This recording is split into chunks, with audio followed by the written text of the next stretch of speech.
Penyalahgunaan lisan seseorang itu bisa menentukan dia ke surga atau ke neraka, disenangin orang atau dibenci orang, hanya dari lisan saja. Kita lihat misalnya kalau orang dicintai oleh orang lain gara-gara lisannya. Kalau ada orang secara fisik kurang fisiknya, mungkin ada sesuatu yang memang fisiknya itu bagi masyarakat atau bagi umumnya manusia dianggap punya kekurangan. Mohon maaf, mungkin kecil, mungkin ada cacat di kulitnya, mungkin. Tetapi kalau lisannya lembut, baik, santun, tetap aja kita nyaman bergaul dengan dia. Kalau ada orang sempurna fisiknya, gagah, cantik, kaya, pejabat, tapi lisannya tajam, setiap ketemu mencaci maki, setiap ketemu merendahkan, setiap ketemu kasar, orang bakal tidak nyaman berteman dengan dia. Sabda Nabi SAW yang mulia dalam hadis Bukhari tentang pentingnya masalah lisan ini, jangan sampai disalahgunakan. Beliau berkata kepada sahabat Nabi yang lain, sahabat beliau Mu'adz bin Jabal radhiyallahu anhu, wahai Mu'adz, ketahuilah, saya wasiatkan kepadamu, segala sesuatu yang bisa menyelamatkan kamu di dunia dan di akhirat adalah Islam. Masuk Islamlah, amalkan Islam itu. Itu kunci keselamatan seseorang. Allah katakan dalam Al-Quran, wala tamutunna illa wa antum muslimun. Jangan meninggal dunia kecuali dalam keadaan Islam. Lalu kata Nabi SAW, dan puncaknya Islam itu adalah berjihad di jalan Allah. Lalu kata Nabi SAW, wahai Mu'adz,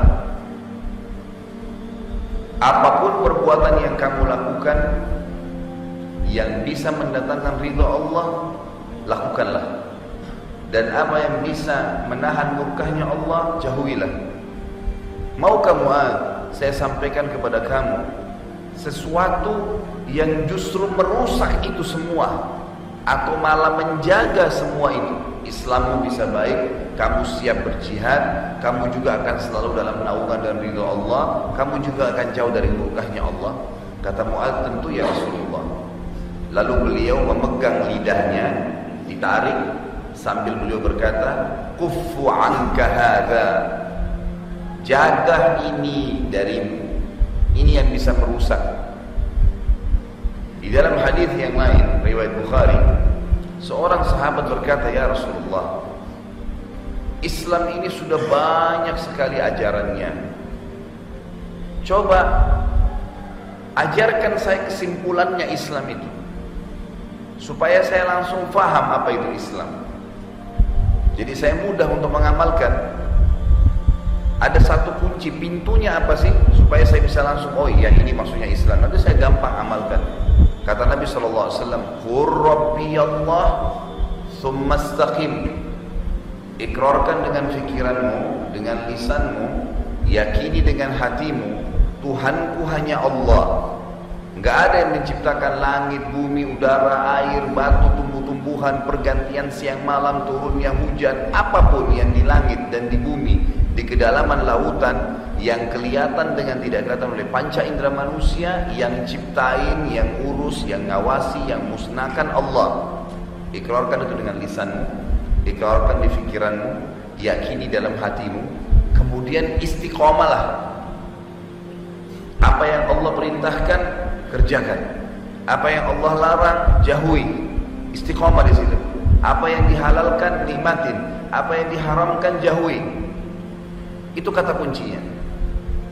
Itu kesimpulan Islam itu. Kenal Tuhan Allah, patuhi perintahnya, selesai.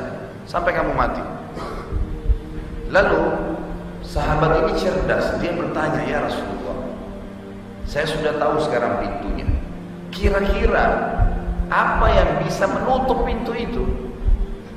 Saya jadi susah untuk memahami Islam, susah untuk saya amalkan, susah untuk saya yakini kalau Allah itu ada.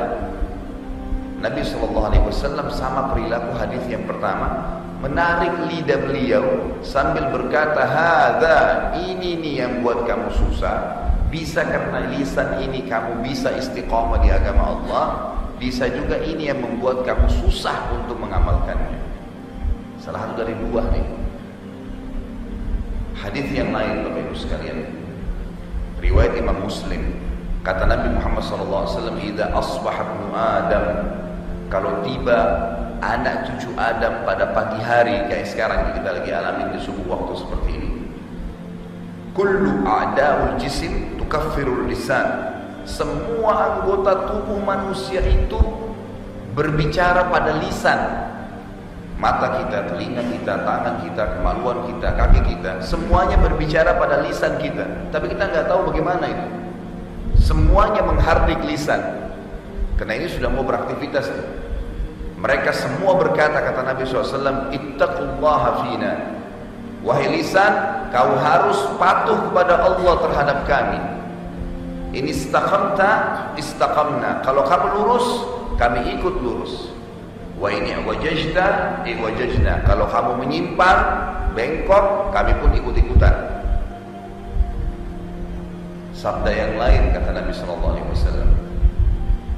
zina itu dimulai dengan lisan dan dibenarkan oleh kemaluan. Bagaimana orang kalau mau berzina?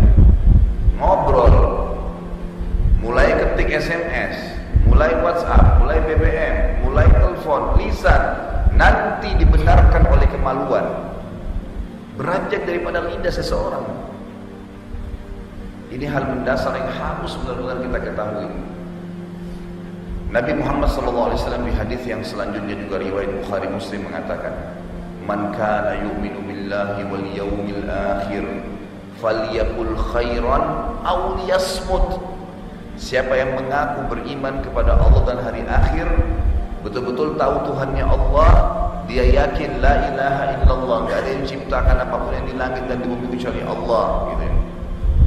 Dia mengaku tentang itu dan dia tahu juga beriman tentang adanya akhirat, amalnya akan dihisab hari kiamat dan dia akan ke surga atau ke neraka, tapi dia ingin masuk surga dan selamat dari neraka, maka sebaiknya dia hanya mengucapkan dari lisannya yang baik, atau dia diam. Orang beriman tidak kenal kata-kata bohong, tidak mengenal namanya manipulasi. Tidak ada yang tertutup samar-samar bagi seorang mukmin yang diucapkan dengan lisannya kebenaran. Semua yang keluar emas, semua yang keluar harapan dia dicatat oleh malaikat Raqib untuk menjadi tambahan amal dan memberatkan timbangan amal solehnya di hari kiamat dan membawa masuk ke dalam surga. Enggak ada waktu bagi seorang mukmin mengucapkan kata-kata kosong, dusta, diputarbalikkan data, menyakiti orang lain. Enggak ada dalam Islam itu.